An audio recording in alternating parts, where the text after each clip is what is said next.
Welcome to the Learning Pines YouTube. We hope this video helps. In this video, I will explain how to file KRA taxes. First, you'll need to access the KRA tax portal, which is the official platform for all tax-related services in Kenya. Make sure you have all your essential documents ready, such as your P9 form from your employer and any other income statements. It's also crucial to confirm your KRA PIN is active and you can log in without issues before you begin the process.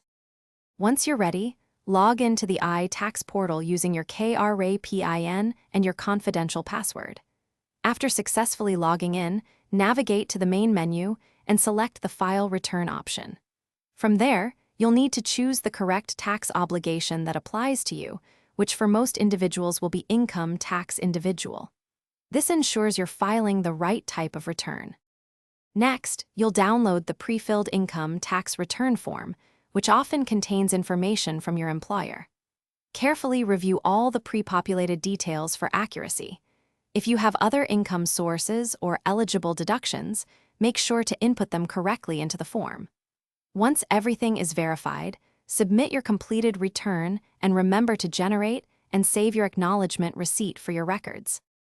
After successfully filing your return, it's important to regularly check your iTax account for any communications from KRA regarding your submission. If you have any outstanding tax liabilities, ensure you pay them promptly by the specified due date to avoid penalties. Also, for those looking to simplify their daily routine, check the description below for a link to some fantastic leak-proof meal prep containers and other great deals.